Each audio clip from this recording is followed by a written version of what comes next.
Anak itu makin subur dan sehat, awan berubah.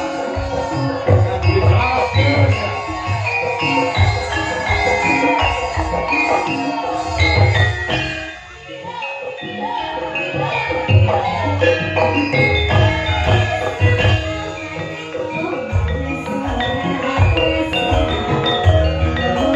kamu guys seru Mbak.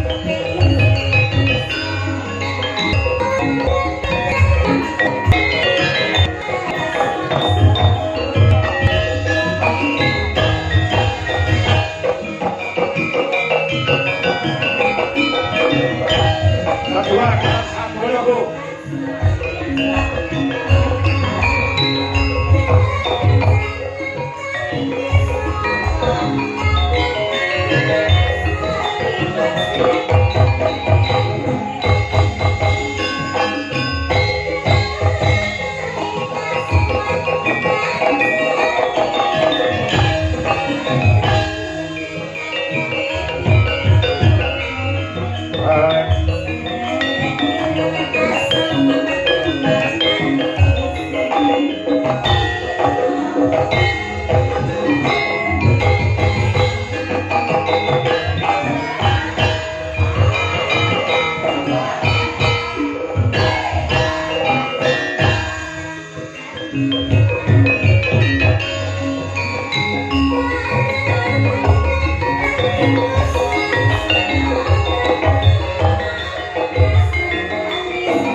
Dewi mau tak spesialke anak wedok sing suwe ora ketemu Gendut Iken Salindri.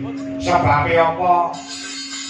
Marga nuwun sewu yo ngasah dadak tutup-tutupan gengsi-gengsinan ego-egonan. Ngopo? Aku yo lagi bengi iki ing atase ditanggap karo piyayi. Kek sore mau urung petuk karo sing di omah nembe ning panggung iki mau aku lagi tepung lawan panjenengane Bapak Suhadi saha Ibu Apik Rosriyani SPD. Dadi sadurunge ora tepung ora kenal tur dasare ketemu yo lagi penyerahan wayang iki mau. Pancen bener kok, no. Dadi awake dhewe bengi iki asline melu manajemen anak wedok Iken Salindri. Oh, ngono aja. Jadi ora saged. Oh, tenang.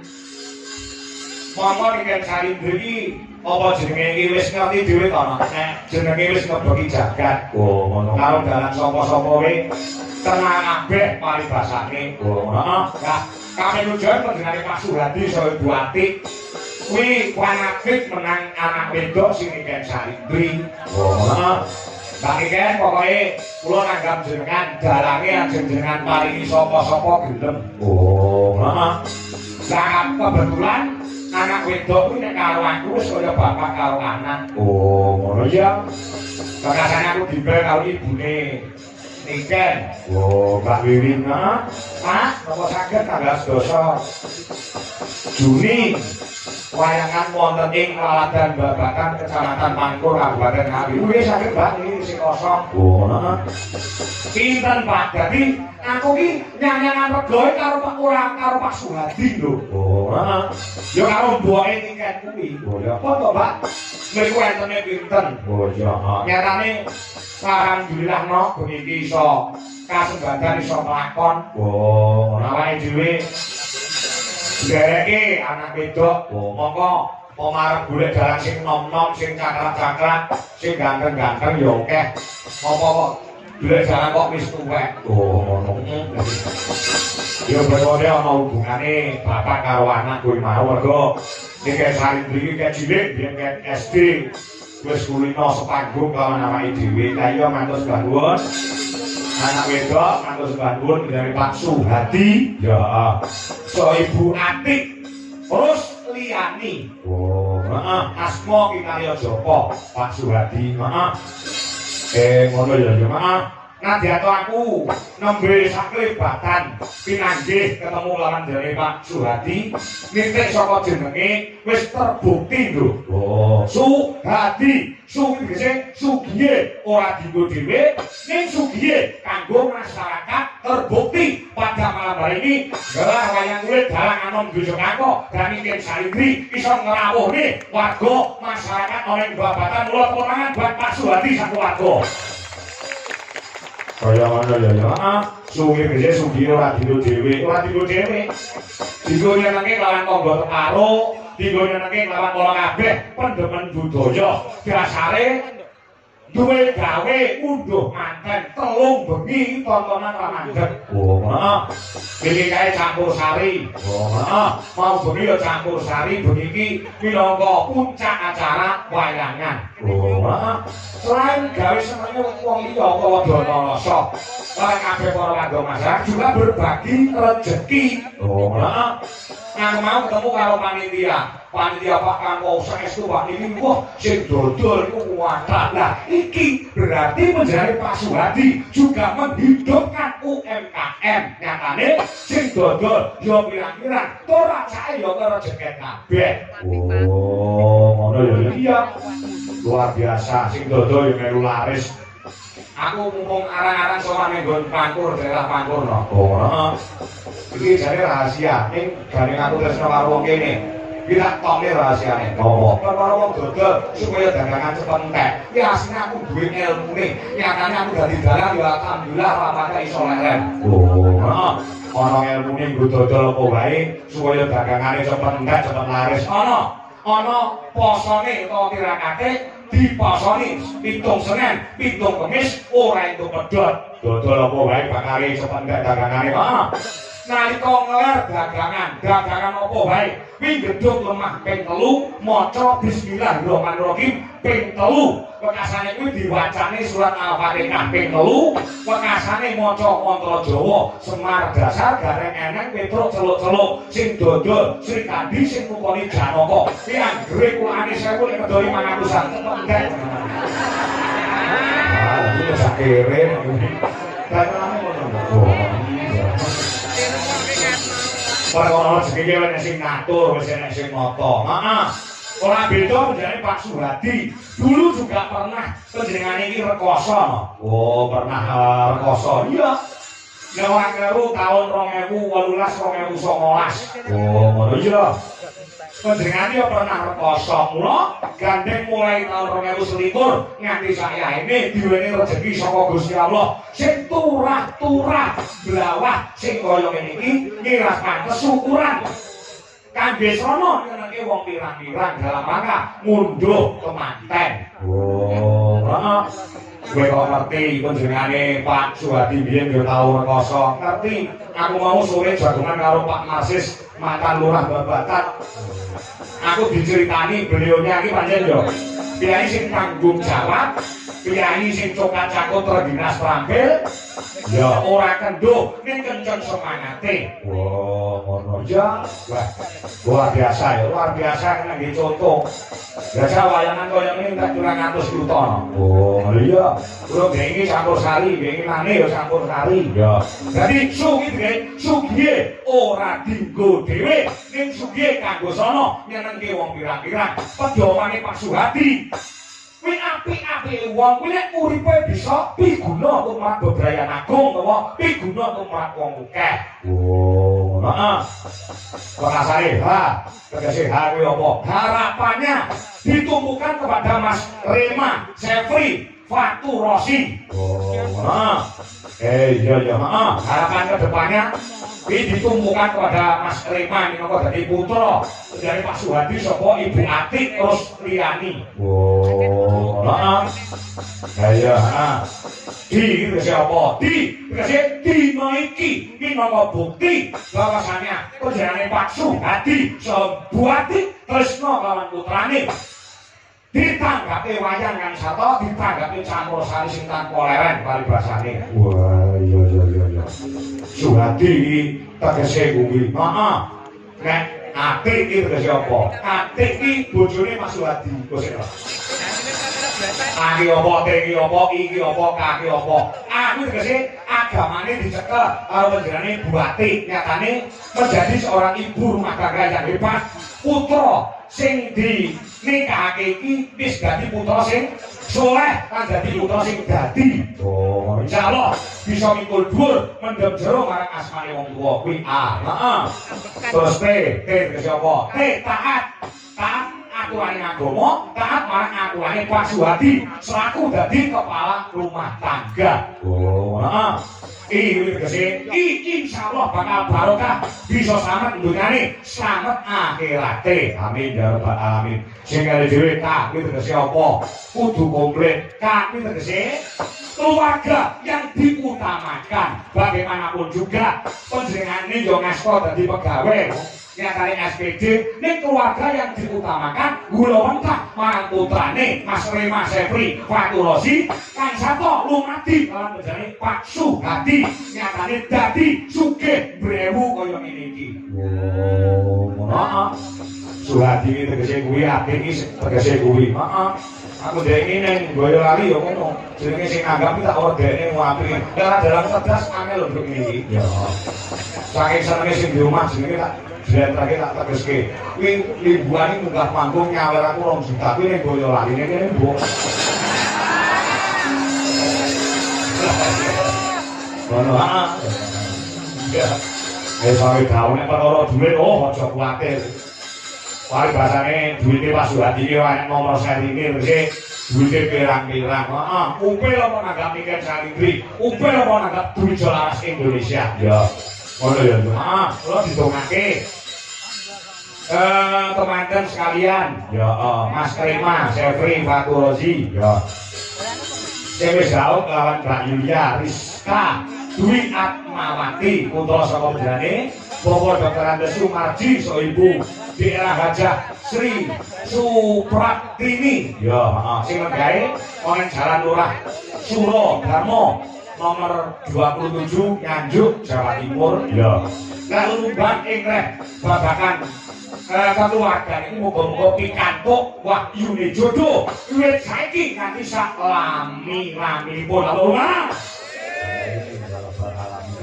belok ya belok wis wae dawuh lan donga marang Tuhan Gusti Kang Wanasa muga-muga bebrayane njani Mas Reman lan Mbak Yulia ya untuk berkah Gusti Allah Subhanahu wa taala dadi temanten dengan sakinah mawaddah warahmah mas langkah di diri kata akhirat bisa menciptakan baiti janati rumahku adalah surgaku kan bisa dadi asrana inggapi maringan golek kencana kan bisa tata jamo wujude putra kakung sing soleh putra putri sing solehah kekasane bisa mikul dhuwur lan jero marang asmane wong tuwa kang sarta simbah kakung lan mbah putri ya piguna kumrang musa bangsa kelawan agama. Allahumma amin amin ya rabbal alamin. Hasbuna Allah nikmat wakil nikmat kamu Allah nikmat kasih.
Rama kanggo temanten saha dari Bapak Suhadi saha Ibu Ati sak brayat wis diaturake iki mung karek seneng-seneng. Oh ngono ah. Mergo bintang tamune selain anak wedok ning Salindri juga Mas Omet karo Mas Dodo.